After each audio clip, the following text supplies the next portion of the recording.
Good day, my dear brothers and sisters. I am Father Joel Hason. This is our fourth Sunday of Lent reflection.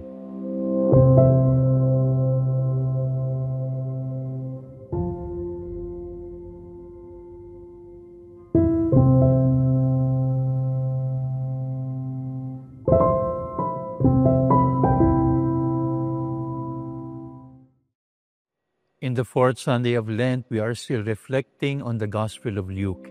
And this time, Luke brings us to that beautiful narrative of the story of the prodigal son. We all know the story. The younger son went to the father. At ano yung hiniling ng pinakabatang anak? Father, bring me my share of my inheritance. Alam natin na ang pamana ay hindi pa kinukuha hanggat buhay pa ang mga magulang. Pero dahil lumapit na yung kanyang anak para hingin yung kanyang mana, ano yung sinasabi ng bata sa kanyang ama? It's as if the youngest son was saying, Papa, I cannot wait for you to die. Papa, why don't you rush your death so that I can get hold of my inheritance?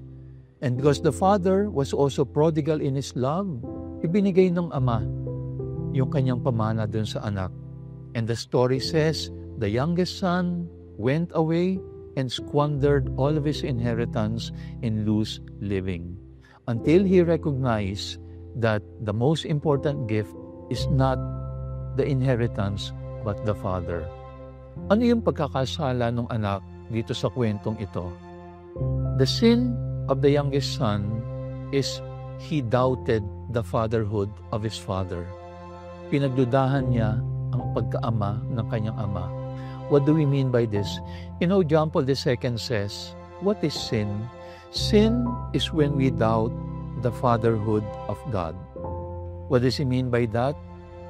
The fatherhood of God means God will provide us with everything. God does not withhold us anything. God wants to give us everything. Hindi natin dapat ito pagdudahan. Yung batang anak, kaya niya hinihingi yung kanyang mana, marahil iniisip niya, baka hindi ibigay ng aking ama yung aking pamana. Baka itago ng aking ama yung aking pamana. Baka ibigay niya sa aking ibang mga kapatid. Kaya kukunin ko na ng mas maaga. In essence, he doubted the fatherhood of his father. That is what happens in sin. When we doubt the fatherhood of God, we do not trust his providence. Instead of receiving His blessings, we want to grab the blessings from God.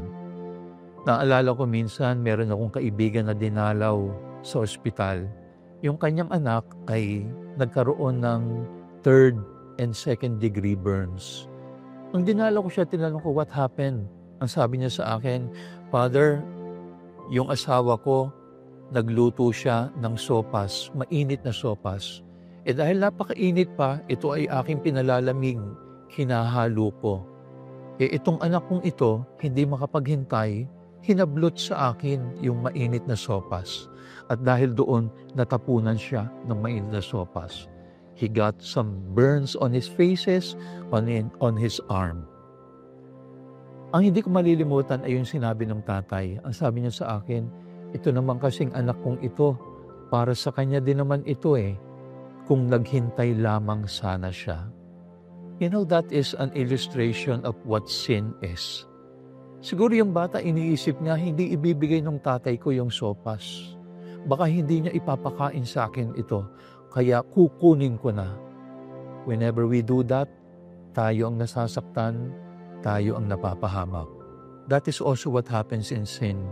When we want to grab blessings from God, we, like the prodigal son, is the one that will experience famine.